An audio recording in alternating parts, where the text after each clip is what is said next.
Assalamualaikum warahmatullahi wabarakatuh. Alhamdulillah wa syukurillah, wassalatu wassalamu ala rasulillah, la haula wa la quwwata illa billah.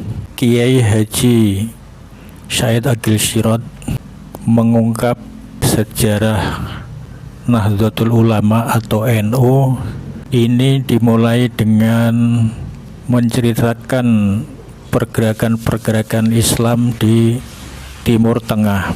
Setelah menceritakan pergerakan Islam di Timur Tengah, kemudian Kiai Said Agil Sirot menceritakan sejarah NU yang ada di Indonesia. Sejarah yang diceritakan oleh Kiai Said ini sangat penting untuk kita dengarkan, mengingat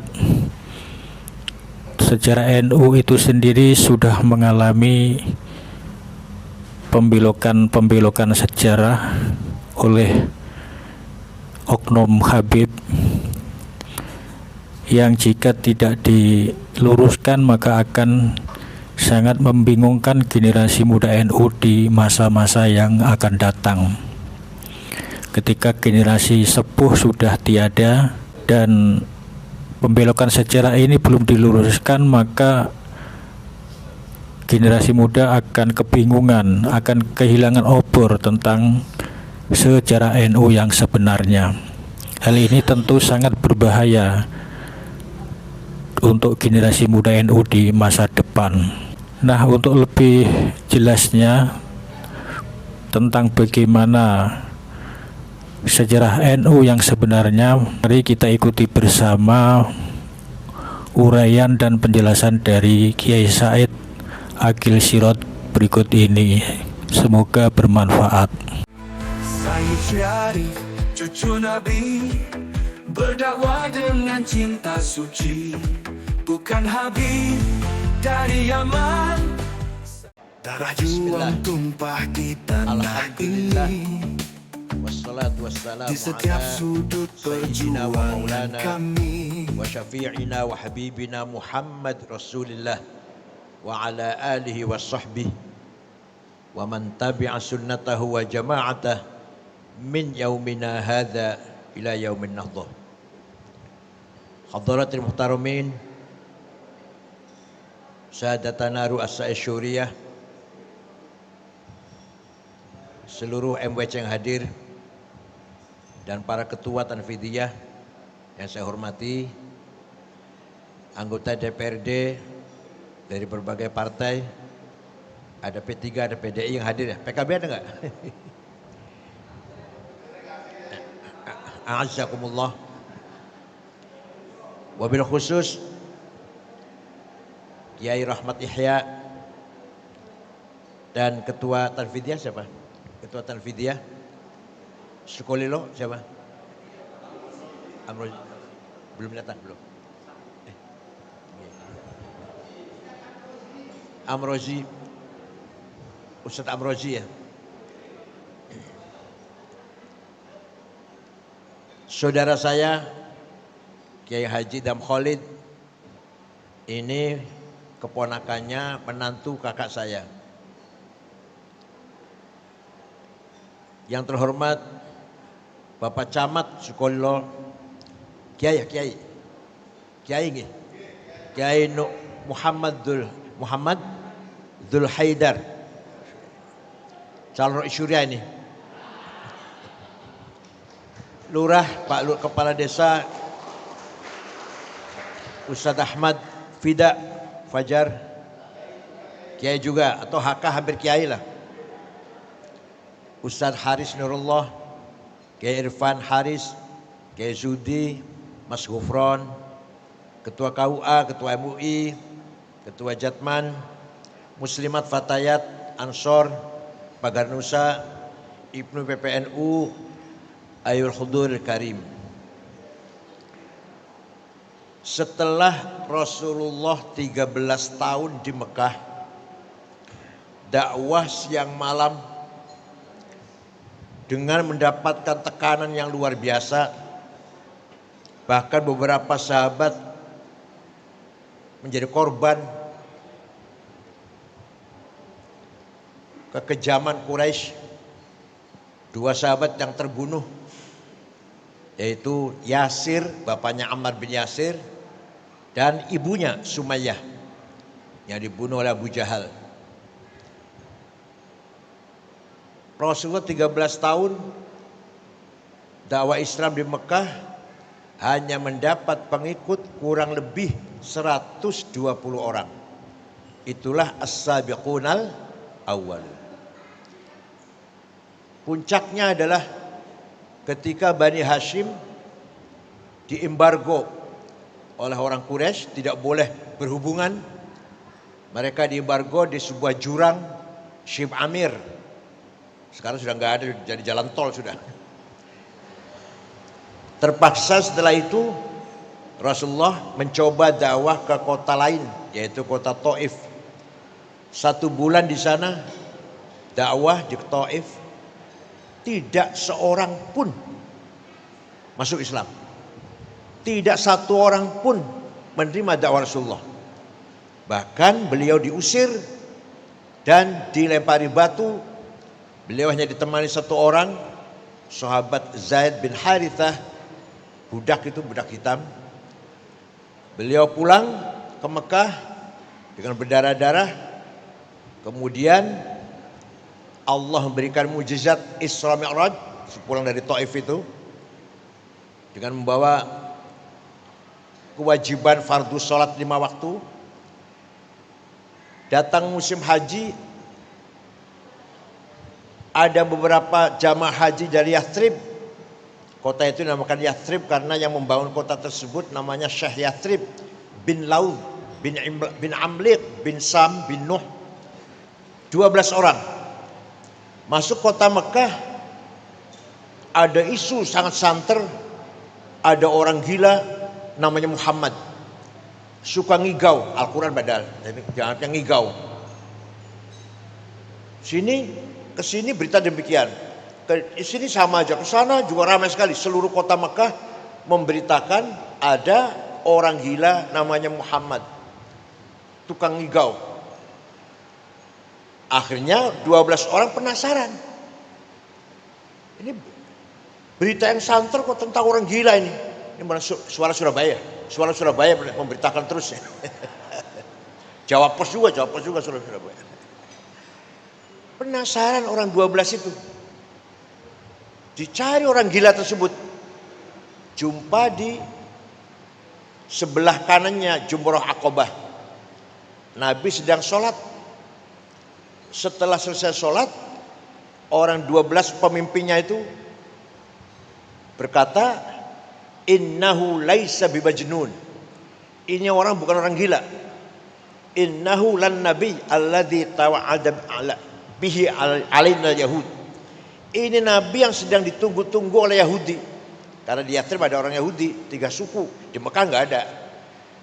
Orang Yahudi di Madinah, di Yathrib, kalau bertengkar dengan orang Arab, ada 2 suku orang Arab, Aus dan Khazraj. Kalau Yahudi 3 suku, Bani Qainuqa, Bani Quraidah, Bani Nadir. Kalau bertengkar dengan orang Arab, awas, nanti sebentar lagi ada nabi besar, nabi akhir zaman, akan saya usir kamu dari sini. Selalu ngomong gitu. Sebentar lagi, ini menurut kitab suci saya, sebentar lagi tanda-tandanya sudah dekat, akan lahir nabi besar, Khatimul Aulia, Khatimul Anbiya, dan akan menegakkan keadilan. Kamu akan saya usir. Nah, kata orang 12 ini, jangan sampai kedahuluan Yahudi. Ayo kita ikut Nabi ini. Nanti kalau ketahuan Yahudi dulu nanti yang ikut. Maka orang 12 masuk Islam. Ini cerita singkat loh. Kalau rinci ya 2 tahun. Tahun depannya dari Madinah haji 72 orang. Langsung ketemu dengan Rasulullah di situ. Ringkas cerita, mengajak beliau pindah ke kota Yathrib. Nahnu ansaruk, kami penolongmu. Kami siap menjadi backingmu. pindah ke Yathrib. Kita mulai dakwah dari kota Yathrib. Di sini nggak mungkin, di Mekah nggak mungkin. Maka Nabi memutuskan menerima ajakan orang Yathrib tersebut. Permisi pada pamannya Abbas belum mengizinkan, maka mulailah orang Islam Mekah hijrah ke kota Yathrib. Nabi pun akhirnya hijrah dengan Sayyidina Abu Bakar, ringkas cerita gitulah. Sampai di sana Rasulullah mendapatkan masyarakat yang majmuk, bineka, plural. Ada umat Islam pendatang, namanya muhajirin. Ada umat Islam pribumi, namanya Ansor. Ada non-muslim Yahudi, 3 suku. Masih ada pagan, musyrikin masih ada sedikit. Nabi memutuskan, Bismillahirrahmanirrahim. Hadza kitabu Muhammad. Al-muslimuna min Quraisy wal muslimuna min Yathrib wal Yahud wa man tabi'ahum wa lahiqa bihim wa jahada ma'hum innahum ummatun wahidatun min dunin nas. Bismillahirrahmanirrahim. Hadza kitab Muhammad. Ini keputusan Muhammad. Muslim pendatang, muslim pribumi, dan non-muslim Yahudi, asalkan satu visi misi, jahada ma'hum, lahiqa bihim, asalkan satu cita-cita, maka sebenarnya semua ini adalah satu umat. Jadi Rasulullah ketika di Yathrib tidak memproklamirkan negara Islam, tidak memproklamirkan negara Arab. Emang di Quran nggak ada, Pak. Di Quran tidak ada terminologi umat Islam, umatan Islamiyah. Ayo kalau ada silakan. Nggak ada. Yang bilang ada berarti nggak pernah baca Quran itu. Paling kulhu karo falak nas bacanya. Ayat kursi, tahlilan. Kalau kita baca Quran tidak ada dalam Quran secara eksplisit umatan Islamiyah. Jadi umat Islam itu nggak ada. Jangankan negara Islam. Umatan Arabiyah nggak ada. Nah, Nabi membawa misi wa kadzalika ja'alnakum ummatan wasata. Umat wasata yang ada. Umat yang bermartabat, yang keren, yang disegani oleh seluruh umat yang lain. Isinya umat wasaton itu pendatang, pribumi, non-muslim, Arab, non-Arab, Muslim, non-Muslim. Dimulai dari Yathrib. Nabi sering atau selalu pesan, wala udwana illa 'alal zalimin. Tidak boleh ada permusuhan kecuali kepada yang melanggar hukum, yang zalim. Kalau tidak zalim, orang baik-baik, beda agama, beda suku, beda budaya, tidak bisa dijadikan alasan permusuhan.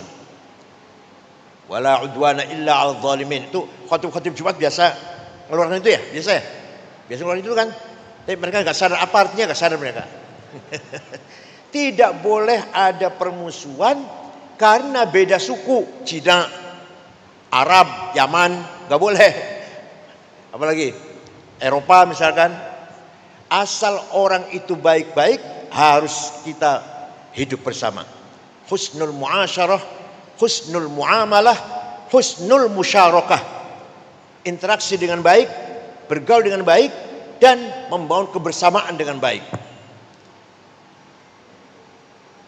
Setelah Nabi Muhammad menerima misi dari Allah agar membangun ummatan wasaton, Nabi memberikan nama negara tersebut Madinah. Bukan negara Islam, bukan negara Arab, negara Madinah, mutamaddin, madaniyah, civilized. Semua penduduk Madinah diberlakukan sama, hak dan kewajiban sama, di mata hukum sama. Suatu ketika ada sahabat di pasar bertengkar dengan Yahudi. Kemudian pertengkaran semakin memuncak. Sahabat nempeleng, mati. Yahudinya mati ditempeleng, nggak niat membunuh, nggak. Rupanya sakti tangannya dulu. Mati. Nabi marah besar dengan mengeluarkan statement, man qatala dhimmiyan fa ana khasmuhu yaumal qiyamah wa man kuntu khasmahu falam yashum maraihatal jannah. Barang siapa membunuh non muslim, nanti hari kiamat berhadapan dengan saya. Dan barang siapa berhadapan dengan saya, jangan harap masuk surga. Luar biasa ini, luar biasa. Seorang nabi memberi proteksi kepada non muslim. Apalagi sama muslim, apalagi kepada non muslim saja seperti itu. Suatu ketika ada maling ketangkap oleh apa? Yang patroli kalau malam-malam apa namanya? Sabar ya. Usama bin Zaid lapor Rasulullah, saya nangkep maling perempuan. Ternyata malingnya anaknya tokoh sahabat Utsman bin Maz'un. Jadi gimana? Untuk menjaga nama baik bapaknya, keluarganya, dilepas saja ya, nggak usah dihukum, dilepas saja lah. Nabi marah besar dan mengatakan, wallahi ya Usamah, lau saraqat Fatimah binti laqata'tu yadaha. Demi Allah Usamah, seandainya maling yang kamu tangkap itu Fatimah anak saya, bawa sini, saya sendiri yang akan memotong tangannya. Mudah-mudahan pemerintah di sini juga ngomong gitu, mudah-mudahan hakim, jaksa, polisi, mudah-mudahan. Ini bukan amin, bukan. Gak bisa cuma amin, gak bisa. Nah dengan demikian, maka pantaslah kalau umat Madinah dinamakan umatan wasaton. Di Romawi tidak ada keadilan, ada penindasan budak yang luar biasa, Spartacus yang dibunuh oleh Nero, Kaisar Nero. Di Persia kezaliman luar biasa. Orang kecil melanggar hukum, undang-undang dihukum seberat-beratnya, bunuh, dimasukkan ke drum, dilempar ke jurang. Tapi kalau orang besar yang salah, ya tenang-tenang saja. Itu Persia waktu itu. Nah sekarang muncul ada sebuah negara atau kota yang pemimpinnya menegakkan keadilan tanpa pandang bulu. Terkenal, kemudian terkenal. Orang Romawi dengar, orang Persia dengar. Muhammad namanya. Litakunu syuhada 'alan nas, sesuai dengan perintah Allah. Kalau kamu mampu membangun masyarakat wasatiyah, tawassut, maka kamu akan berperan syuhada, menjadi saksi. Saksi apa itu? Syuhudan dinian, peran agama. Syuhudan thaqafiyan, peran pendidikan, budaya, akhlak, culture, scientific. Peran hadarian, ekonomi, kesejahteraan. Syuhudan ijtimaiyan, peran sosial. Syuhudan siasian, peran politik. Jadi umatan wasat itu umat yang berperan, umat yang di tengah, umat yang punya fungsi, bukan di pinggir, bukan penonton. Paham betul? Itu umatan wasaton namanya tuh. Bukan di pinggir, bukan apa saya lah lillahi ta'ala, bukan lillahi ta'ala, malas ente tuh. Umat yang aktif, yang disegani oleh seluruh umat yang lain, berperan dalam agama. Nomor satu itu, masjid di seluruh Surabaya harus dipegang NU semuanya, gitu loh. Kepala-kepala madrasah, KUA harus NU semuanya. Sudah belum? Sudah begitu belum? Syuhudan thaqafiyan, yang mewarnai pendidikan, tidak harus menjabat ya. Yang mewarnai pendidikan di Surabaya harus warna semangat NU. Kalau kita mampu syuhudan thaqafiyan. Peran akhlak, peran budaya harus kita menjadi pelopor akhlakul karimah. Yang lain silahkan rusak. Kita ini punya prinsip akhlakul karimah. Syuhudan hadarian, peran kesejahteraan kemajuan. Harus kaya. Pengurus NU harus jasnya lebih mahal daripada jasnya bupati, kepala kota. Sepatunya harus lebih mahal daripada sepatunya bupati. Kacamatanya, pulpennya, mobilnya harus lebih mahal daripada kacamatanya, sepatunya, pulpennya wali kota. Siap? Siap?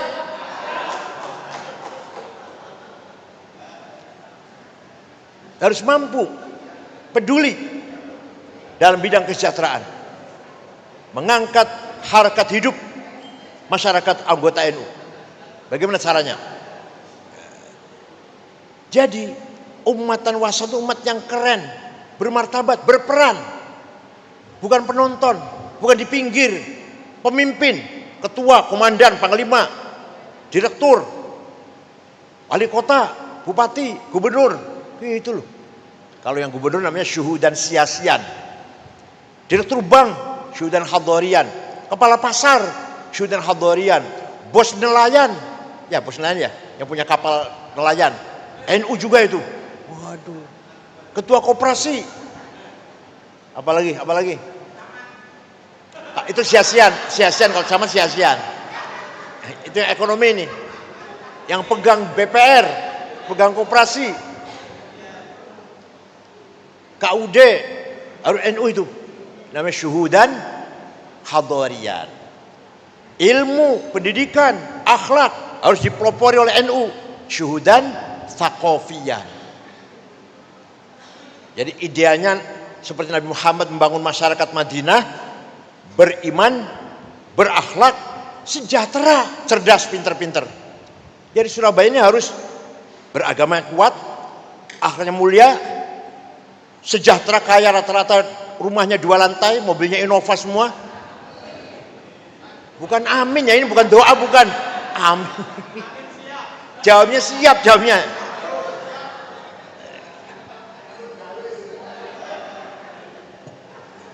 Ayo coba kita lihat. Waliya'lamal ladzina utul ilma annal haqqu min rabbik fayu'minu bih. Kebenaran hanya bisa diketahui oleh orang yang berilmu. Artinya hanya dengan ilmu kita bisa benar. Waliya'lamal ladzina utul ilma annahul haq. Kalau mau benar harus dengan ilmu. Ilmu apa saja? Benar apa saja? Hanya Quran yang mengatakan demikian. Kitab suci yang lain nggak ada yang menghormati ilmu, menghargai ilmu pengetahuan setinggi langit. Thalabul ilmi fardhatun. Pinter itu wajib. Kalau pinter itu wajib, bodoh itu dosa. Pinter itu bodoh, dosa. Wal yakhshal ladzina law taraku min khalfihim dzurriyyatan dhi'afan khafu 'alaihim. Jangan sampai kamu mati meninggalkan anak cucu yang melarat. Di Quran ini. Jadi kalau kita mati meninggalkan anak cucu yang sejahtera, menikmati tinggalan harta kita. Artinya kaya itu wajib. Kaya itu melarat.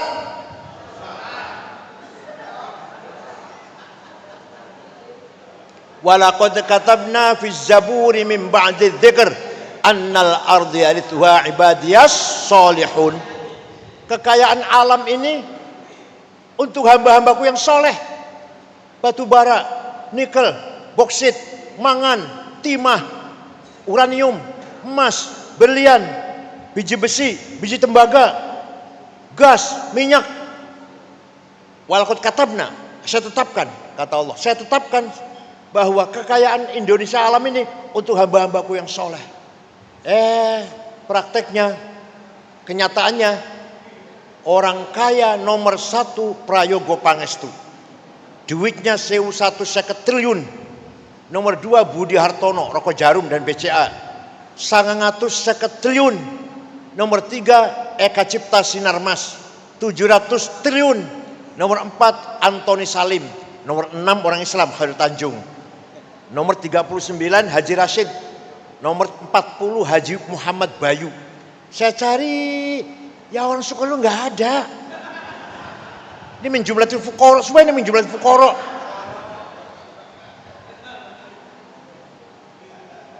Jadi yang namanya Madinah mutamaddin, negara yang beriman, beragama, bertakwa, cerdas, berilmu, sejahtera. Nah, nanti juga syuhudan siyasian.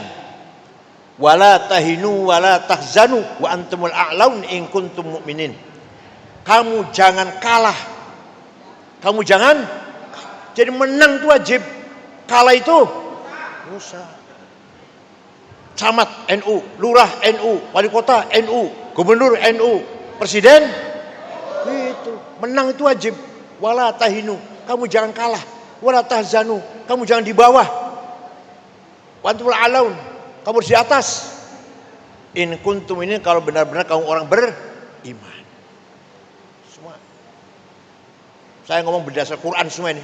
Enggak, bukan karangan saya sendiri, bukan. Nah, kesimpulannya Nabi Muhammad tidak mendeklarasikan negara Islam, tidak mendeklarasikan negara Arab, negara Madinah, civilized. Jadi apa artinya? Artinya Quran tidak mementingkan legal formal, simbol enggak. Yang penting peranannya. Bukan nama negara Islam, tapi TKW podo hamil. Negara Islam, tapi TKW podo meteng. Majikan biasa merkosa pembantunya, majikan mendolimi pembantunya, itu Islam itu. Begitu Islam, memalukan dong. Negara Islam, tapi zalim, korupsi segala macam, memalukan.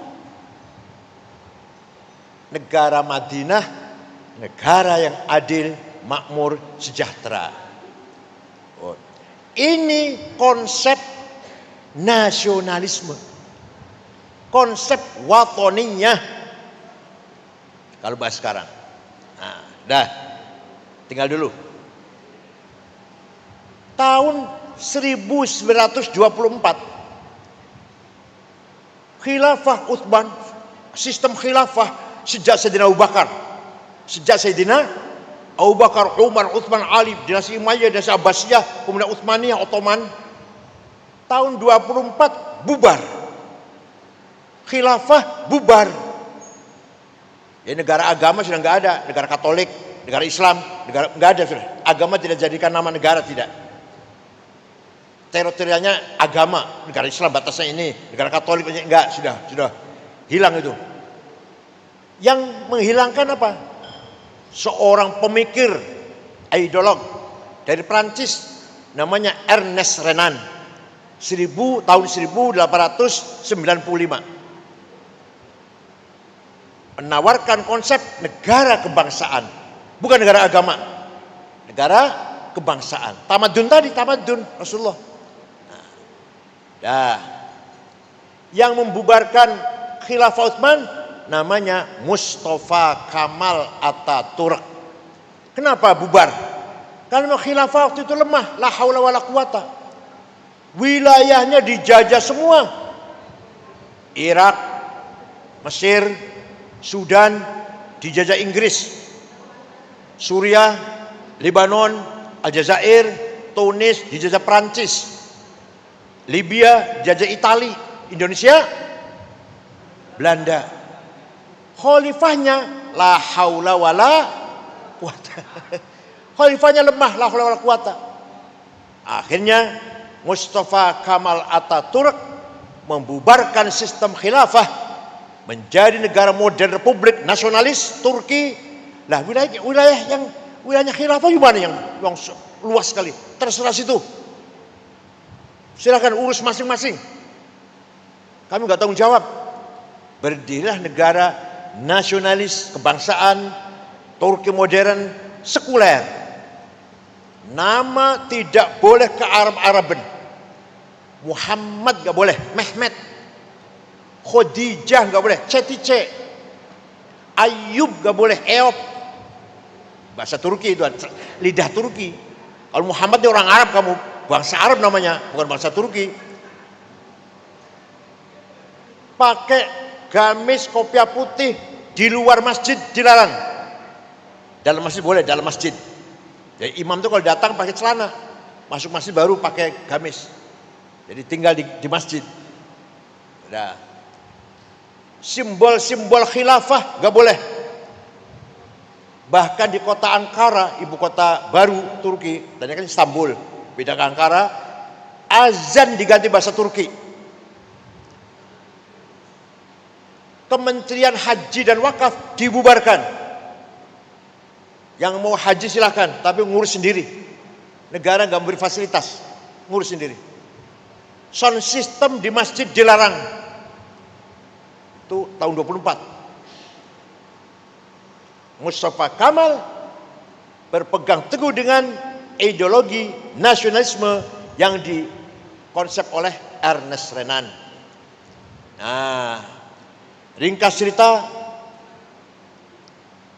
tahun 30-an ada seorang pemimpin Arab beragama Kristen Ortodok dari Suriah, Damaskus, namanya Mitchell Aflaq,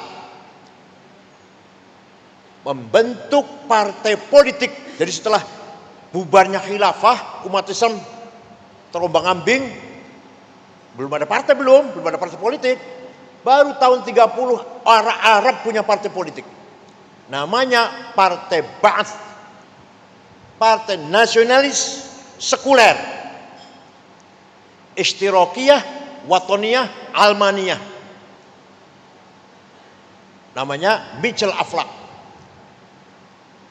Gak masalah agama, gak masalah nasionalisme ini, bukan masalah agama, walaupun dia orang Kristen, tapi pengikutnya aktivis Muslim. Dengan menggerakkan semangat nasionalisme untuk melawan penjajah, maka mengkader pemuda-pemuda Arab. Dari Suriah yang menonjol namanya Abdul Karim Qasim, dari Irak namanya Hasan Bakr, dari Mesir Jamal Nasir, Libya Abdus Salam Jalud, dari Tunis Habibur Ghaibah, dari Sudan Ja'far Numairi, dari Aljazair bin Bella, Hawari Boumediene. Mereka dikader agar mempunyai keyakinan ideologi nasionalis, menuntut kemerdekaan masing-masing melawan penjajah. Gak masalah agama, gak ngurus agama, enggak, namanya sekuler. Kalau anti agama namanya ateis. Ini enggak, anti sih tidak, tapi organisasinya gak peduli agama, gak peduli, namanya sekuler. Nanti tokoh-tokoh Ba'ath ini akan berlanjut menjadi tokoh-tokoh nasionalis Arab. Saddam Hussein, Hafid Asad Suriah, Jamal Nasir, Anwar Sadat Mesir, Sudan Aljazair bin Syadil bin Jadid, dan seterusnya lah. Mereka ini tokoh-tokoh pejuang nasionalis, tidak peduli dengan agama. Saddam Hussein, Hafid Asad, Jamal Nasir, gak peduli agama, enggak. Ya beragama sih beragama, tapi tidak ada konsep memperjuangkan agama, enggak ada. Nah, tahun 37 orang Islam baru sadar, kita harus punya partai nih. Lahirlah partai pertama yang berdasarkan Islam dari Mesir, namanya Ikhwanul Muslimun. Pendirinya namanya Syekh Hasan Banna Al-Azhar, jebolan Al-Azhar, asli orang Maroko aslinya. Mengkader pemuda-pemuda, ayo Islam bangkit, Islam bangkit, Islam bangkit, menghadapi sekularisasi ini. Jangan sampai orang Arab jadi sekuler, ayo bangkit, semangat Islam. Tahun 40 ada pemuda Ikhwan membunuh Perdana Menteri, pemuda Ansar Banser lah ya, membunuh Perdana Menteri, namanya An-Najrossi, Perdana Menterinya itu. Hasan Banna marah. Bukan begitu yang saya maksud. Bangkit itu bukan membunuh, bukan radikalisme, terorisme, tidak, dengan teror tidak. Yang namanya Nahdlatul bangkit, bukan begitu. Kamu bukan membunuh Najrossi, kamu tuh hakikatnya membunuh saya, kata Hasan Banna. Betul. 1,5 tahun kemudian, tahun 42, Hasan Banna terbunuh. Penggantinya, ini makanya cari pengganti harus hati-hati, cari pengganti itu. ketua cabang, ketua MWC, cari pengganti harus betul-betul kader. Betul-betul yang penggantinya Sayyid Qutb. Bukan dari Al-Azhar, tapi Kairo University, Universitas Kairo. Bukan ulama sebenarnya, tapi ya pintar, bukan ulama. Tapi dia sebenarnya jurnalis sebenarnya. Nah, dia pegang Ikhwan Muslimun, mempunyai konsep yang ditulis dalam kitabnya Ma'alimut Thoriq, Ma'alim Fit Thoriq, petunjuk jalan kebenaran. Isinya, ringkasnya, isinya semua ideologi yang datang dari luar Islam jahiliyah. Komunisme, sosialisme, kapitalisme, sekularisme, nasionalisme jahiliyah. Ya, hubbul watan minal jahiliyah. Hubbul watan minal konsepnya Ikhwan Muslimun. Ideologi yang datang dari luar Islam harus kita tolak. Mari kita kembali khilafah. Ya. Tahun 65, ringkas cerita ini ringkas cerita. Kalau enggak ringkas 2 tahun ngomong gini. Tahun 65, Ikhwan mencoba kudeta pada zaman Nasir. Gagal, 6 ulama tokoh Ikhwan digantung. Ditonton oleh rakyat di Medan Tahrir Square. Said Qutb, Husain Hudaybi, Umar Tilimsani, Al-Ashmawi, Zaki Muhandis, namanya yang digantung. Ikhwan dibubarkan oleh zaman Nasir, partai yang terlarang lah. Di situ sudah ada partai Watoniyah, partai nasionalis ada sudah, partai zaman Nasir. Ikhwan dibubarkan tahun 65, tahun 69 lahir kelompok lebih radikal dari para Ikhwan. Namanya Jamaah Takfir wal Hijrah. Semua orang kafir.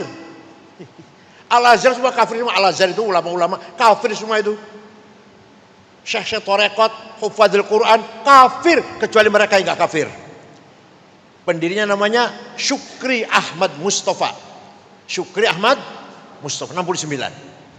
Tahun 80-an membunuh Menteri Agama Mesir, Menteri Haji Waqaf, namanya Dr. Husain Az-Zahabi yang punya karangan At-Tafsir wal Mufassirun.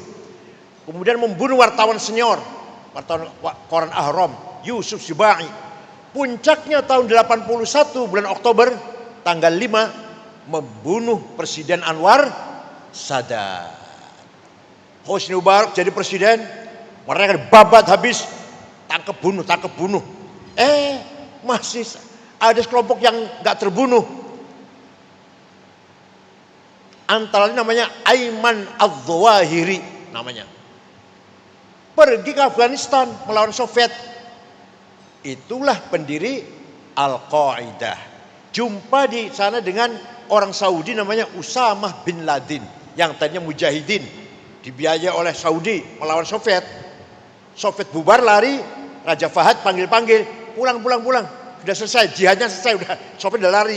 Yang pulang, yang tidak pulang antara lain Usamah bin Laden, uangnya banyak, dia orang kaya, dan Ayman Al-Zawahiri dari Mesir, mendirikan Al-Qaeda. Paham nggak urutan cerita ini? Di Indonesia beda dengan Timur Tengah. Di Indonesia ini Masya Allah luar biasa. Hadratus Syekh Ki Haji Hashim Asy'ari berhasil, sukses menanamkan prinsip yang integral antara agama dan nasionalisme. Konsep nasionalisme dari Ernest Renan, katakanlah gitu, walaupun Mbah Hashim tak baca apa enggak Ernest Renannya. Walaupun Mbah Hashim baca bagus bukunya Ernest Renan, namanya What Nation bukunya namanya. Mbah Hashim saya kira enggak baca, tapi beliau menerima konsep kebangsaan dengan syarat integral, menyatu dengan teologi iman. Lahirlah syiar hubbul waton minal iman. Luar biasa nih Pak, gak sembarangan.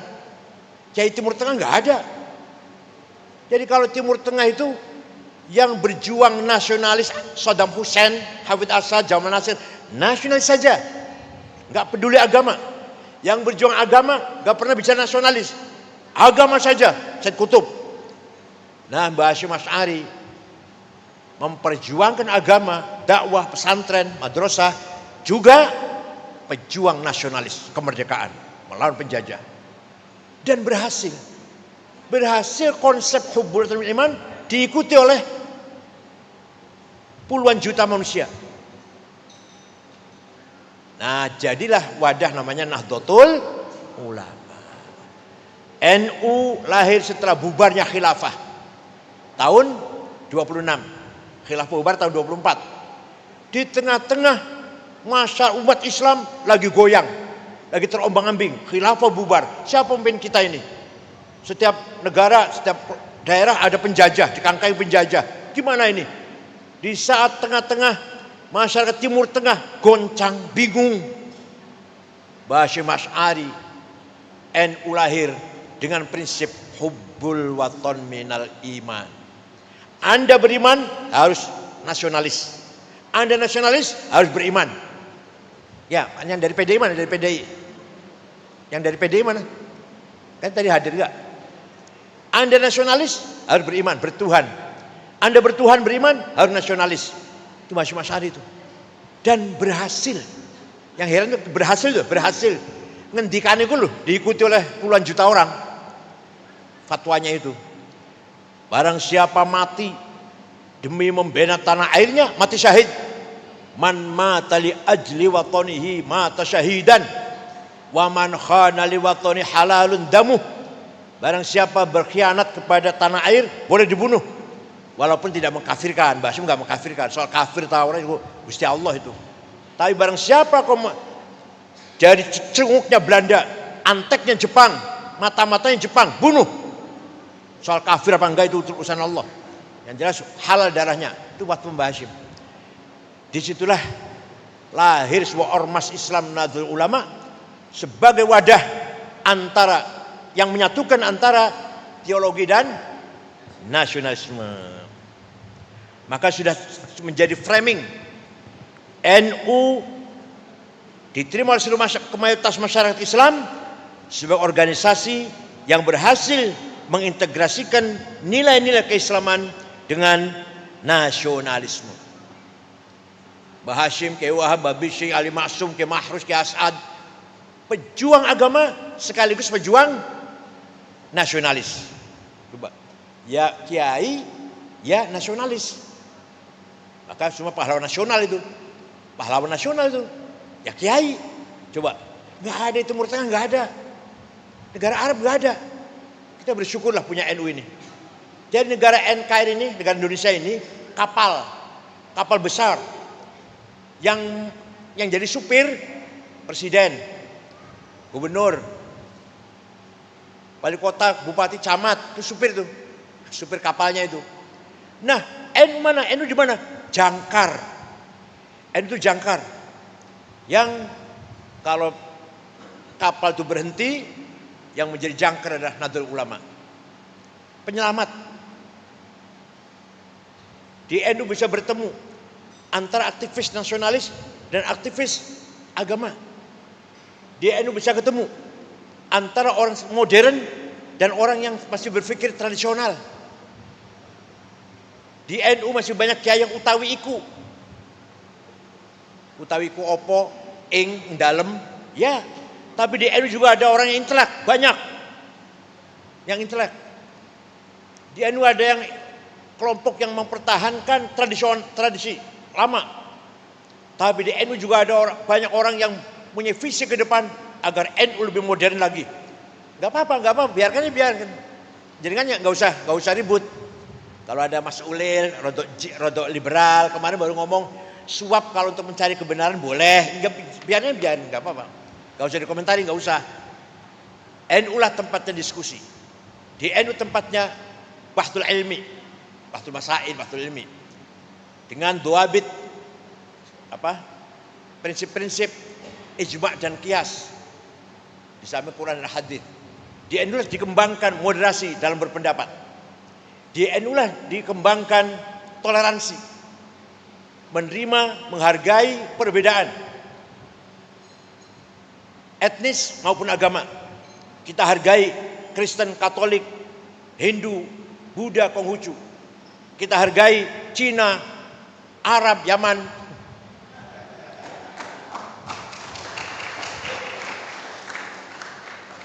Atau orang bule lah yang hidup di, apalagi yang suku asli Nusantara harus saling menghargai. Jawa, Sunda, Madura, Melayu, Batak, Dayak, Ambon, Bugis, harus kita saling satu sama lain menghargai. Itulah sesuai dengan negaranya Rasulullah, negara Madinah. Luar biasa. Yang sangat menonjol, fatwa resolusi Hasyim Asy'ari. Nikah mau datang, tentara Inggris dipimpin oleh Brigjen Malabi mau datang, alasannya mau mencari orang Belanda yang ada dalam penjara. Kan Jepang kan memenjarakan orang Belanda. Masih banyak dalam penjara Indonesia ini yang orang Belanda yang dipenjara Jepang. Maka kedatangan nikah itu alasannya untuk mencari orang-orang Belanda yang dalam penjara. Oke.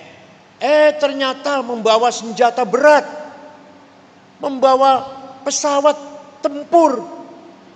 Maka Presiden Soekarno, Muhammad Hatta, Jenderal Sudirman berunding, ini bukan hanya sekedar ingin mengambil orang Belanda yang masih sisa-sisa orang Belanda dalam penjara Jepang, bukan. Ini jelas nih, mau berbuat menjajah lagi nih, mengembalikan penjajahan ke Belanda. Maka gimana? Kita lawan. Waduh, tentara baru istirahat, baru bernapas. Itu kan Oktober tuh. Jadi Agustus, September, Oktober, tentara baru istirahat. Jadi gimana? Dikeroyok oleh rakyat. Namanya intifadah. Seperti anak-anak Palestina tuh, tentara Israel yang pakai tank baja dilempari batu, namanya intifadah, bukan perang. Kalau perang sama-sama senjata, ini enggak. Tank baja lawan dengan batu, kerikil, anak-anak Palestina dulu, namanya intifadah. Nah, oke, setuju, dilawan rakyat. Tapi yang bisa menggerakkan rakyat itu siapa? Yang omongannya bisa didengar oleh rakyat? Oh itu, Kiai Haji Hasyim Asy'ari, Jombang itu. Terus kali ngomong pasti orang ikut semua itu.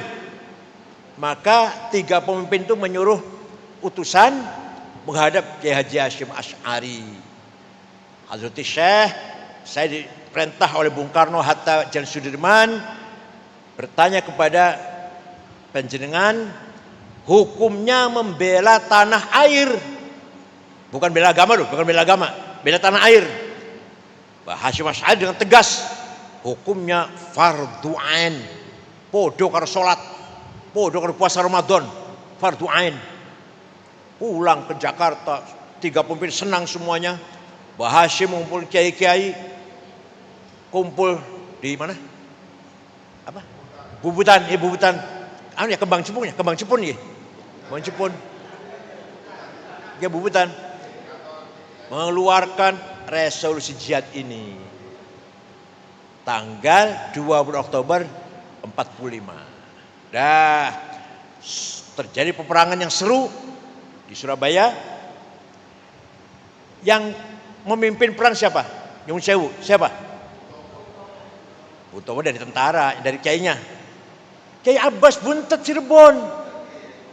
Mbah Hasyim Asy'ari mempercayai Kiai Abbas yang pimpin rapat. Kiai Wahab nomor 2, wakilnya Kiai Wahab itu. Kan markasnya di Siwalan Kerto kan? Di Siwalan Kerto sana, satu rumah.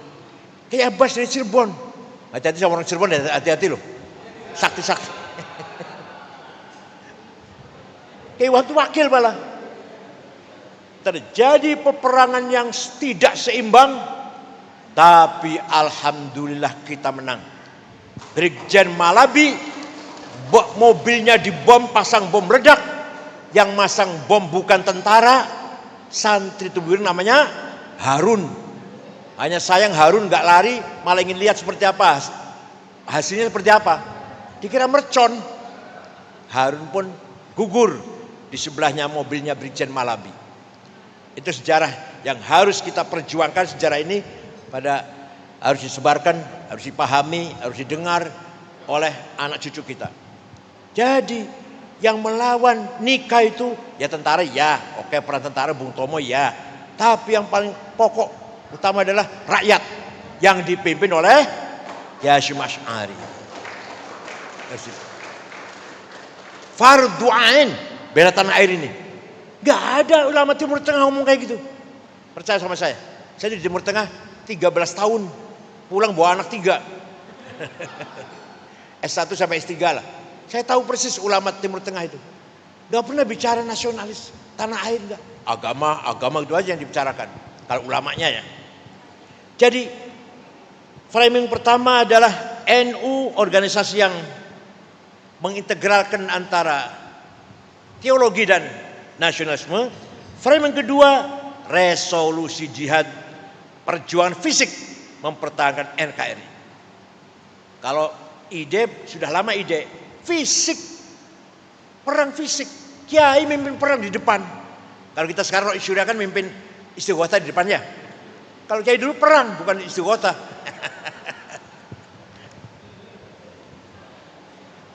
Framing resolusi jihad yang dikeluarkan oleh Mbah Hasyim Asy'ari pada tanggal 22 Oktober 45 sebagai monumental dalam sejarah perjuangan kemerdekaan Indonesia. Ringkas ceritanya, walhasil kalau tidak ada resolusi Hasyim Asy'ari kita akan sejarah kita akan berubah. Barangkali kemerdekaan kita bukan 17 Agustus, bukan. Ya. Tanggal 18 Agustus rapat BPUPKI, Badan Persiapan Indonesia dulu. Pak, antara Wahid Hasyim antara lain. Tadinya ada 7 kata kan? Dengan berkewajiban menjalankan syariat Islam. Yang dari Indonesia Timur, yang Kristen, enggak setuju. Itu nanti jadi negara Islam ini, bukan negara kebangsaan. Enggak setuju saya. Kalau dipaksa kita keluar dari Indonesia. Mau merdeka sendiri, kata orang Kristen yang Indonesia Timur, NTT atau Ambon lah. Kiai Wahid Hasyim pulang ke Jombang. Belum ada WA ya. Pulang ke Jombang. Lapor pada ayahnya, gini. Mbah Hasyim Asy'ari jawab, ya nanti malam tak sholat dulu. Malamnya sholat, besoknya Wahid kembali ke Jakarta. Saya setuju. 7 kata dicoret. Dengan berkewajiban menjalankan Islam, coret, saya setuju itu. Kenapa? Yang penting negara ini kuat dulu, bersatu dulu. Setelah negara ini kuat, maka kita berjuang di atas negara yang kuat itu. Dakwah, pesantren, madrasah, pengajian, istighothah di atas negara yang persatuannya kuat. Aduh, bener banget Pak, bener sekali itu. Bukti. Afghanistan mujahidin sukses, berhasil, Masya Allah, luar biasa itu, melawan Soviet terbirit-birit lari dari Afghanistan. Lalu kita tahulah betapa canggihnya senjata Soviet, dilawan para mujahidin, lari, sudah kalah. Begitu bebas dari Soviet, pecah Taliban, negara Islam. Burhan Rabbani yang jadi presiden dibunuh itu, dia presiden, hafal Quran, keluar Al-Azhar, dibunuh itu oleh Taliban, kafir katanya, attack Amerika. Kalau Burhan Rabbani enggak, negara kebangsaan, negara nasionalis. Yang Taliban negara Islam, perang karpe dewe. Negaranya belum kuat, baru merdeka, sudah bicara tentang negara konstitusinya Islam apa nasionalisme. Sampai sekarang tuh belum kuat persatuannya. Kalau di kita enggak tuh, Mbah Hasyim Asy'ari itu. Yang penting Indonesia bersatu dulu, kuat dulu eksistensinya, persatuannya. Kalau dia kuat, ayo di atas negara yang kuat itulah. Pesantren, madrasah, dakwah, aktivis ormas Islam. Di atas negara yang sudah kuat. Nah kalau negaranya enggak kuat, ya Afghanistan itu belum bersatu, belum beres. persatuannya sudah Islam nasionalis, perang saudara gak karu-karuan. Maulid Nabi dibom, Jumatan dibom, pasar dibom, madrasah dibom, Presiden Boleh Robani dibunuh, kafir, anti Amerika. Itu Afghanistan becok 100% Muslim. Hanya 7 suku Afghanistan. Kita sukunya lebih dari 400. Agama ada 6 yang resmi, belum yang gak resmi.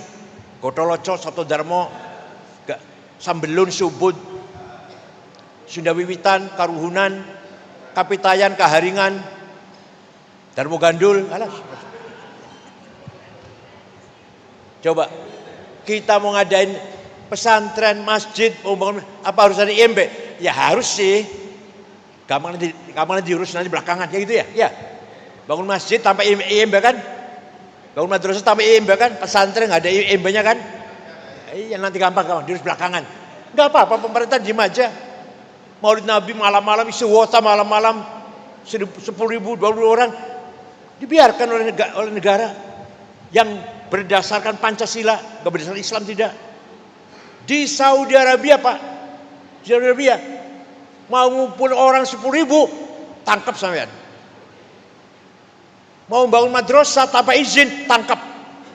Di kita bangun madrasah dulu, peletakan batu pertama dulu. Biayanya dari mana? Ya di jalan seser, gitu ya. Bangun masjid batu pertama, dan mana dananya? Nyeser jalan, masya Allah. Aman-aman ya. IMB nanti gampang belakangan IMB itu apa itu IMB itu makhluk apa IMB itu makhluk apa itu. Ya Allah bebas banget. Bukan negara Islam tapi kita aktivitas dakwah Islam bebas sebebas-bebasnya. Kenapa? Karena persatuan kita kuat. Perpindahan dari era Orde Baru ke era reformasi. Ada korban, ada bakar-bakar, ada korban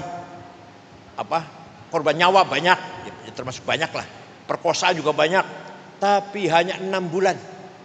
6 bulan setelah berdiri multi partai, ada berapa? 54 partai ya? Selesai. Tinggal meneruskan reformasi aja ini. Di Afghanistan 40 tahun. Di Irak belum selesai. Libya setelah terbunuhnya Gaddafi belum aman. Somali, Suriah mudah-mudahan selesai lah. Tapi udah bertahun-tahun itu konfliknya. Kenapa? Karena persatuannya kurang kuat. Watoniyahnya, nasionalismenya kurang kuat. Kita reformasi ada korban. Ada darah mengalir. Di mal-mal itu anak-anak dibakar. Di Jakarta, terutama Surabaya ada sedikit ya. Surabaya juga ada sedikit. Yang paling banyak Jakarta. Makassar ada sedikit. Cina diperkosa, bakar rumahnya, tokonya. Ada memang korban. Tapi 6 bulan. Setelah itu ada pemilu multi partai, 54 partai. Sah. Baru tenang. Ya Allah, ini kalau di Afghanistan belum selesai nih. Tahun 98 sampai sekarang kan. Alhamdulillah. Kenapa itu tadi? Karena persatuan kita kuat. Udah mantap sudah. Peran NU sangat besar dalam menjaga persatuan ini. Peran ulama sangat besar. Jangan dianggap sepele. Dalam menjaga keutuhan NKRI ini.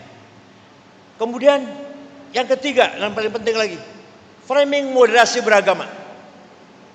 Terkenal dan telah terbukti nyata. NU cara beragama moderat. Kita hormat dengan perbedaan agama. Berdasarkan Quran, Pak. Wala tasubbul ladzina yad'una min dunillah. Jangan kamu mencaci maki orang yang tidak menyembah Allah. Jangan mencaci maki orang Kristen, Katolik, Hindu, Buddha, Konghucu. Quran. Wala tasubbul ladzina yad'una min dunillah fayasubbul adban bighairi ilm kadzalika zayyana likulli ummatin 'amalahum thumma ila rabbihim marji'uhum fayunabbihum bima kanu ya'malun. Masing-masing umat punya kebanggaan sendiri-sendiri. Agamanya, bahasanya, budayanya. Harus kita hormati. Agama Kristen, budayanya seperti ini. Bahasanya seperti itu. Kita hormati. Quran itu Pak, luar biasa. Luar biasa Quran itu. Jadi berangkat dari Al-Quran inilah prinsip toleransi, moderasi. Tidak boleh fanatik, tidak boleh eksklusif, tidak boleh monopoli kebenaran, nggak boleh. Masing-masing agama membawa kebenaran menurut agamanya masing-masing loh ya. Pak, paham tak? Paham tak?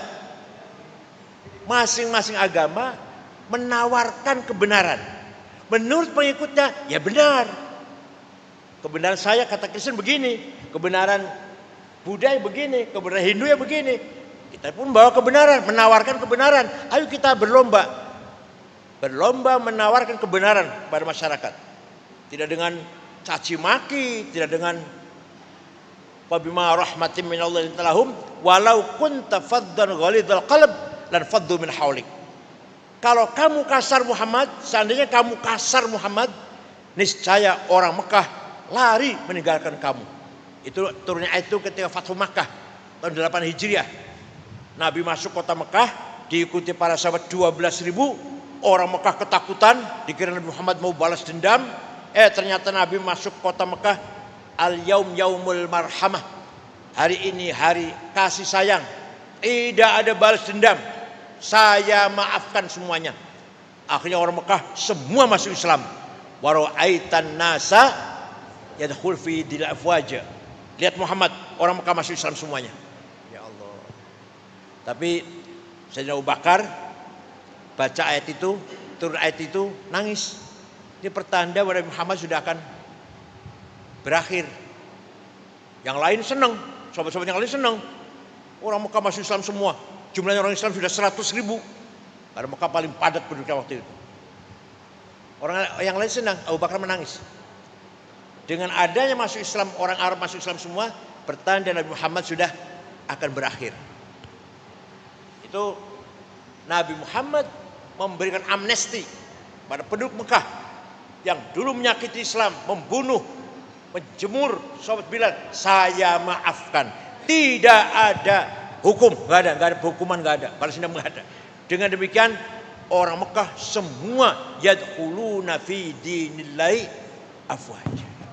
Seandainya kamu congkak kayak Rizik itu, kayak Bahar Semit itu, lari orang nggak mau Islam-Islaman.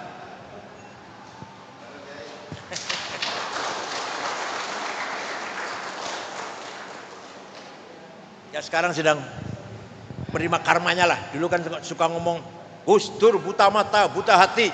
Nah sekarang lagi kena ini. Said Akil bego.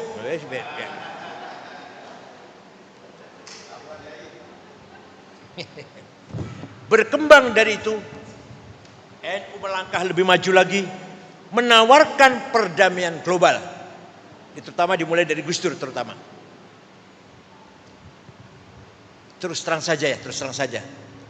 Sebelum ketuanya Gus Dur, Rois Amnya sebelum Pak Kiai Ahmad Siddiq, NU itu masih bermimpi konstitusi negara ini syariat Islam. Syariat Islam masih dijadikan konstitusi dasar hukum negara. Masih ada.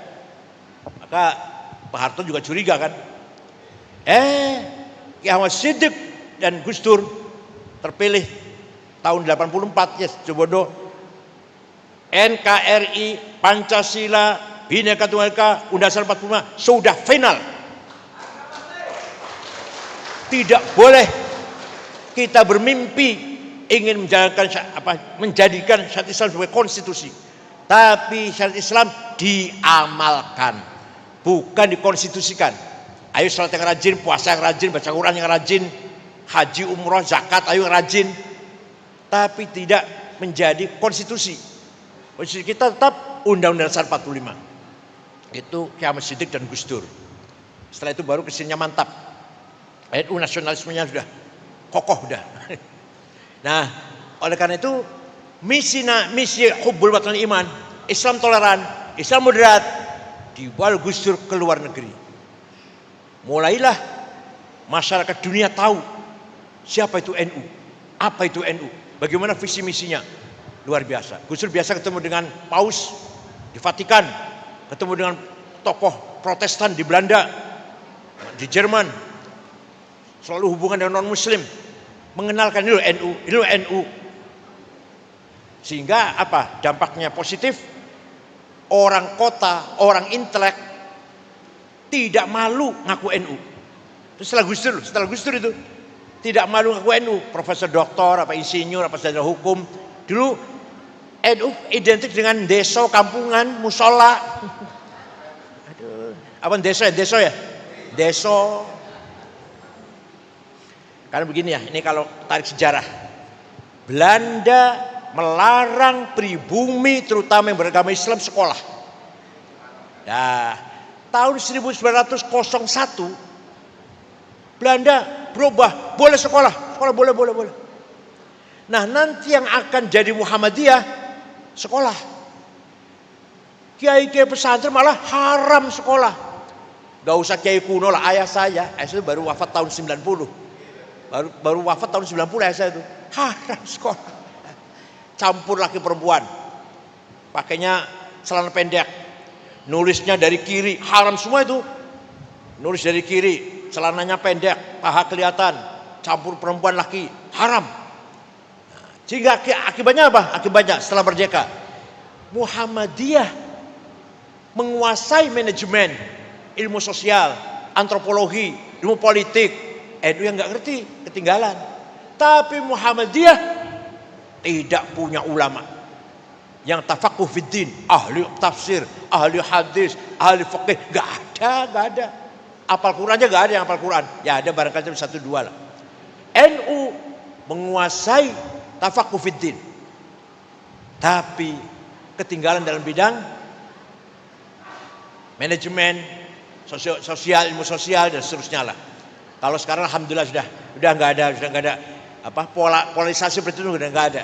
Di kota yang NU dan Muhammadiyah ada, di kampungnya apalagi. Dulu enggak, Islam kota Muhammadiyah, NU Islam kampung, kan dulu itu. Sekarang sudah enggak.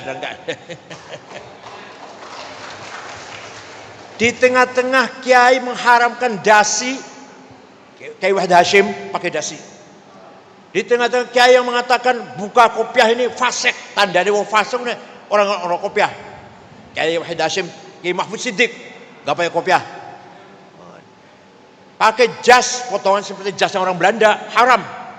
Kalau jas potongan Jawa boleh, potongan orang Belanda haram. Kiai Wahid Hashim, Kiai Mahfud Siddiq pakai jas seperti itu. Walhasil ya harus begitu.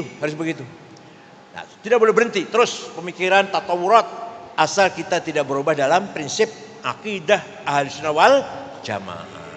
Soal yang lain-lain, thaqafah dan hadarah, pendidikan, budaya, hadarah, kesejahteraan, gak boleh mandek. Mulai besok NU harus kaya, gitu loh. Mulai besok NU harus pinter. Anak-anak NU, pemuda-pemuda NU, yang bisnis silakan, yang rajin. Jam 3 bangun tahajud. Syukur-syukur jam 2, kalau saya jam 3. Soal tahajud. Istighfar 100 kali, sholawat Muhammad 1000 kali, Alif Lam Sajdah sekali, Yasin sekali, Waqiah 3 kali, Tabarok sekali, pas sampai subuh.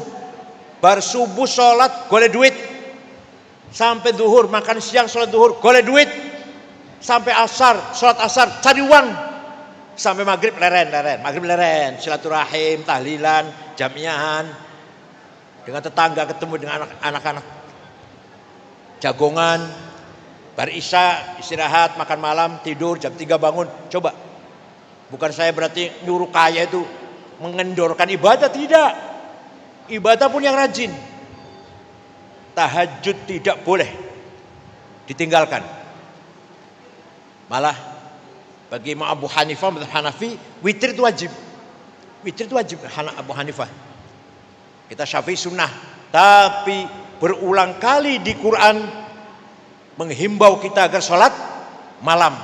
Berulang kali di Quran itu. Betapa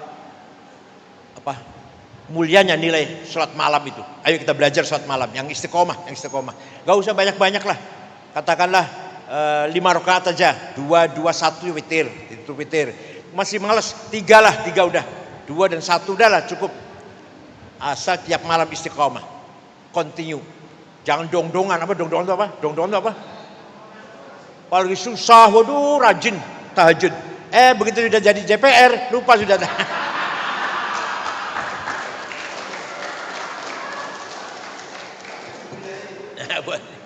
Seumpamanya.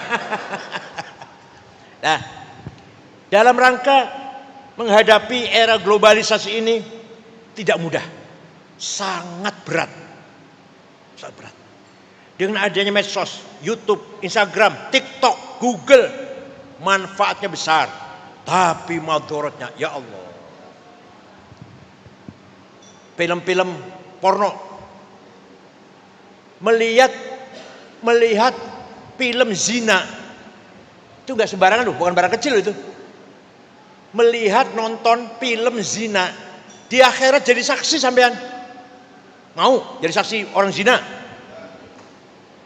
Jadi kalau kita lihat TikTok atau lewat lah, itu dilewat, jangan dilihat, jangan. Yang lainnya berfaedah, ilmu, ceramahnya saya, ceramahnya Gus Baha. Apa? Itu manfaatnya. Apalagi Google luar biasa. Kitab apa saja ada di Google. Gak usah kita punya kitab lemari-lemari, dari HP saja. Tafsir, hadis, fikih, tarikh, ilmu kalam, filsafat, sastra ada semua. Nama-nama orang terkenal ada semua. Imam-imam, ulama-ulama, pejuang-pejuang ada, Gus Dur ada, saya ada, anak saya pun ada. Di Google ada anak saya, Dr. Rihab, RIHAB.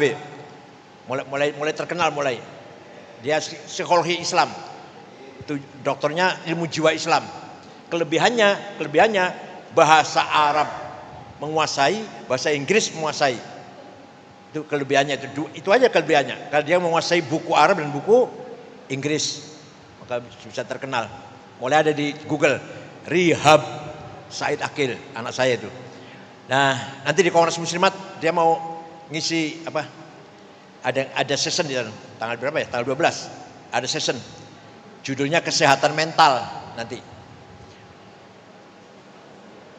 Menghadapi era globalisasi ini, politik global. Amerika dan Cina ingin menguasai dunia ini. Ekonomi global. Standar ekonomi, standar bisnis, standar moneter bukan di tangan kita. Minyaknya dari Saudi, tapi yang menentukan harga bukan Saudi. Timah dari kita, batu bara dari kita, nikel dari kita, tapi menentukan harga bukan kita. Itu era globalisasi itu namanya. Namanya era globalisasi. Minyak goreng bukan kita, tuh. Lihat. Kita yang bisa menguasai harganya tempe, itu bisa itu. Mendoan, emping, itu bisa itu. Batu bara, nikel, timah milik kita. Yang harga sekian. Itu loh. Luar. Budaya, ini yang paling bahaya lagi. Budaya, akhlak, cara berpikir sudah dikuasai oleh bukan kita. Kita punya prinsip, tapi anak kita wallahu a'lam. Ada yang kalanya terprovokasi oleh ceramah-ceramah di YouTube yang radikal dengan dalil-dalil Quran, ekstrim, teroris. Ada yang terhasut dengan provokasi liberal di YouTube ini. Nah, kalau anak kita nggak dijaga, pasti akan jadi korban globalisasi cara berpikir dalam hidup ini. Ini NU harus canggih betul memasuki era globalisasi yang sangat-sangat penuh dengan persaingan yang luar biasa. Politik, ekonomi, budaya dikangkangi oleh negara besar. Dikangkangi. Kita ini la haula wala quwata lah. Yang paling bahaya budaya. Ayo. Ya kalau di Surabaya barangkali masih kuat ya. Kalau di Jakarta pakai jilbab malu, pakai sarung malu. Sudah mulai begitu anak mudanya. Kayak kopiah malu. Tuh satu sisi, yang sisi lain takbir, sisi lain pakai gamis. Bukannya gamis, padahal badan. Harus dari Surabaya yang pertahankan tawassut wasatiyah, modern tapi tetap prinsip ahli sunnah wal jamaah. Tapi kita modern, pakai celana nggak apa-apa, pakai dasi nggak apa-apa, tetap ahli sunnah wal afdhalul dzikri fa'lam annahu. Pakai dasi itu budaya itu, milik kita, itu harus dipertahankan. Kita kan nggak marem ya, semua diajak gini sama mama. Ayo kita baca Fatihah yang pahalanya untuk Rasulullah, para sahabatnya, marem boten? Boten. Yang marem ilah hadratin Mustafa Rasulullah sallallahu alaihi wasallam wa auliya ilah masyal ardil maghribiha bari wa bahriha jibaludin. Padahal kita nggak ngerti apa itu yaminiha wa syamiliha wa shimaliha. Kita nggak ngerti marem kata baca Fatihah. Ilah hadratin Mustafa sallallahu alaihi jami' ali wa sallam kiram wa tabi'in tabi'in ila qiyamati bi ihsan wa auliya ilah masyal ardil maghribiha bari wa bahriha jibaludin an yamin wa shimaliha ulama sadina fiddin buatin opo sebus lah. Al-Fatihah marem. Kalau diterjemah malah nggak marem. Gimana terjemah yuk. Mari kita baca Fatihah sama-sama. Yang pahalanya kita persembahkan kepada Rasulullah, para sahabatnya, para keluarganya, dan para pengikutnya, dan para wali-wali Allah, dan para ulama. Marem betul? Boten. Itu namanya thaqafah. Budaya, namanya budaya. Nah, apalagi berjanji debat, jangan ditinggalkan. Silakan pakai celana, silakan pakai dasi, silakan perempuan juga pakai celana, silakan lah, tutupi aurat lah. Asal tetap berjanjian, tetap debaan, tetap burdahan. Kiai Rois Syuriah harus hafal burdah, berjanji. Kalau nggak hafal, jangan diamplopin.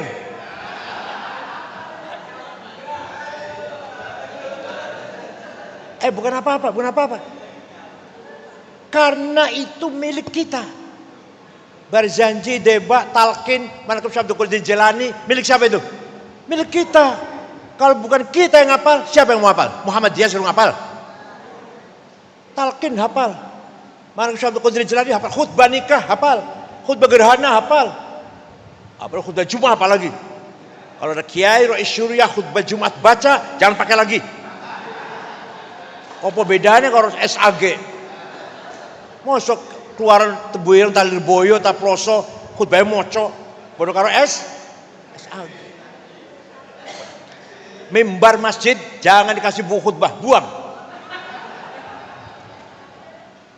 Kalau ngundang berjanjian jangan disediakan bukunya.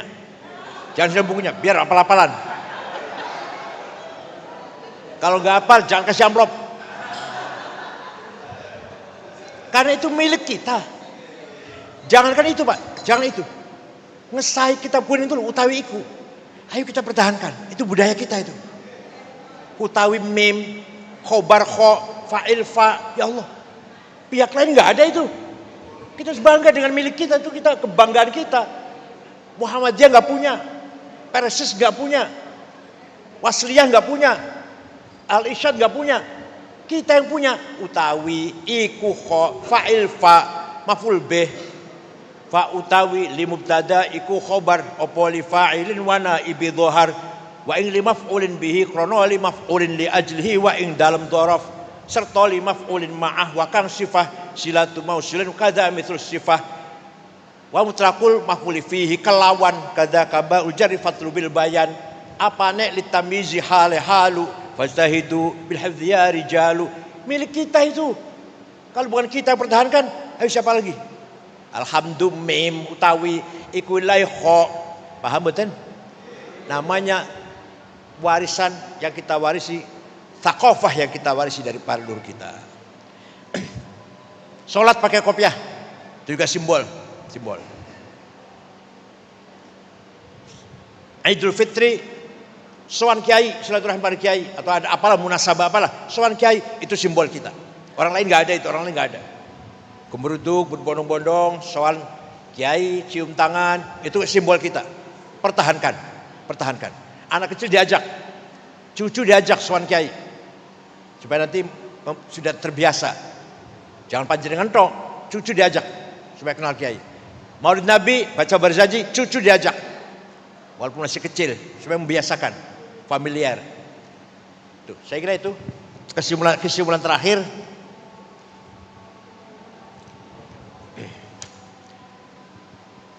Framing jangka panjang. Sustainability. Apakah anak kita sudah disiapkan untuk melanjutkan perjuangan kita? Hadza su'alun azim. Big question. Tanya pada kita masing-masing. Kita sudah menyiapkan belum anak cucu kita siap meneruskan menerima estafet perjuangan kita? Itu. Kalau panjenengan sih kader jelas, panjenengan kader semuanya. Tapi jangan ke depan, apakah cucunya ibu siap? Sudah disiapkan belum? Untuk menjadi kader. Nah, ini harus disiapkan. Jangka panjangnya ini. Jangan sampai ya naudzubillah anak Syuriah, anak Ketanfidiyah, anak malah musuhi NU. Tahlil bid'ah, maulid nabi bid'ah, ziarah kubur musyrik. Kan banyak ya. Bukan di Surabaya, bukan. Banyak. Saya punya teman waktu kuliah PMI, si anaknya nggak mau NU. Banyak itu banyak. Ayo kita siapkan untuk keberlanjutan Ahlussunnah Jamaah NU ila yaumil. Makanya kita harus bangga dengan sejarah NU. Anak cucunya juga harus tahu sejarah NU. Kira-kira NU nggak punya peran apa dalam persaturan bangsa ini? Saya kira itu. Nah, ini baru doa ini. Allah fad auladana wa dzurriyyatina minal fitani wal mihan wa minal kufri wal fusuqi wal fujuri wal isyan.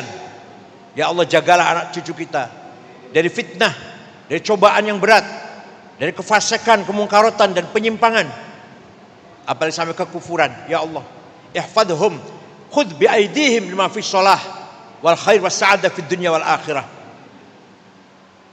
Peganglah, tolonglah anak cucu kami. Ambillah tangan-tangan mereka. Dituntun menuju kebahagiaan dunia dan akhirat. Rabbana ma khalaqta hadza batila subhanaka faqina adzabannar. Rabbi yassir wa la tu'assir wa atimma bil khair. Wal yatalattaf ala yash'uranna bikum ahada. Wa sallallahu sayyidina Muhammadin bil ummi wa alihi wasallam. Syukran wallahu rahmat tariq. Wassalamualaikum warahmatullahi wabarakatuh.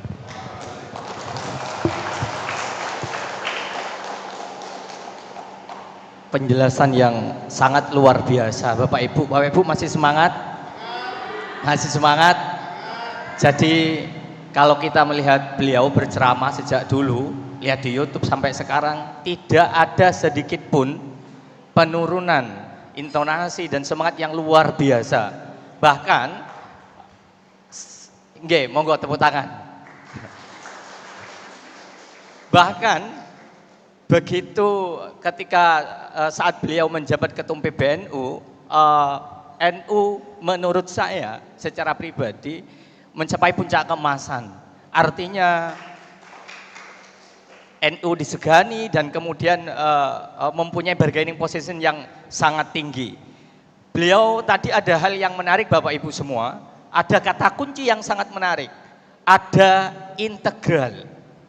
Beliau menjelaskan secara induktif, memberi contoh-contoh di Timur Tengah, kemudian ditarik ke Indonesia. Kesimpulan beliau, tidak ada satupun negara di Timur Tengah seperti Indonesia. Bicara tentang keislaman, bicara tentang nasionalisme secara terpisah. Sedangkan di Indonesia, berkat ulama, khususnya Kiai Hasyim Asy'ari, berhasil mengintegrasikan antara Indonesia atau Nusantara dengan Islam. Dan itu adalah kekayaan yang luar biasa. Kekayaan yang luar biasa, tepuk tangan. Bapak Ibu yang saya hormati, tadi beliau menjelaskan sangat panjang lebar luar biasa. Yang menjadi mewah menurut kita semua adalah bagaimana kebesaran Indonesia, keutuhan Indonesia ini, ulama, umat Islam memiliki peran besar.